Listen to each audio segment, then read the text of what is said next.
Thanks to technology, the Benton County Sheriff's Office has identified the victims in 3 cold murder cases dating back to the 80s. 5 News reporter Catherine Gilker in the newsroom now. And Catherine, a big break here for investigators. Darren, the Sheriff's Office says these 3 people were the only unidentified victims they had.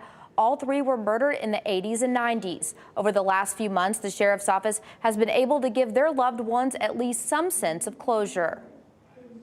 I can't be more proud than I am of the work that they've done to get us to the point that we now have no victims that are not identified. For decades, 3 Benton County murder victims went unidentified. But now the Sheriff's Office has paired each with a name and a face. We'll never stop when we have victims in these cases, and this is proof right here. And we're not done with some of these, and we hopefully will have conclusions on all these at some point very soon. The victims' remains were sent to Othram, a private lab that specializes in analyzing DNA from trace amounts of degraded or contaminated materials. Lieutenant Hunter Petray says the lab developed DNA profiles and generated genealogical leads, meaning it identified potential family members, and then they identified the victims themselves. Cold cases are easy to be forgotten. They can go in a box on a shelf and nobody ever look at them again. Can't always solve a case, but my opinion is you can always at least try to move it forward. You know, and with DNA technology that's come about, it's just great. The first victim identified is 33-year-old Fred James Grow. 5 News archive video shows the day he was found murdered in the Roberts Loop area of Garfield in June 1981. The body was quite decayed down to the skeleton. It was still intact and still clothed.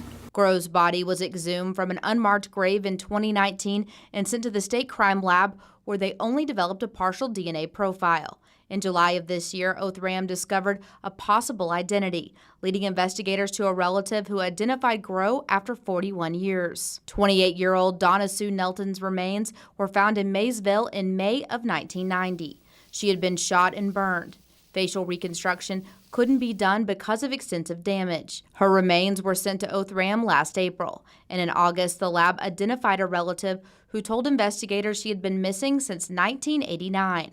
Investigators believe Nelton's killer was her boyfriend, who died in prison while serving time for another crime. The final victim is 31-year-old John Douglas Rollins, Jr.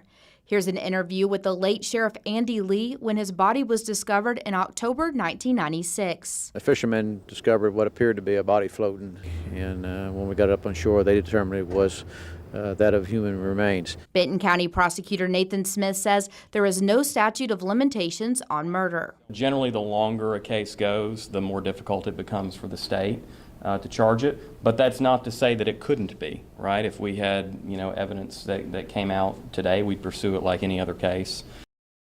The 2 cases of the men who were murdered are still active investigations, and the Sheriff's Office is seeking out any new information. If you know anything, you are asked to give them a call. Catherine Gilker, 5 News.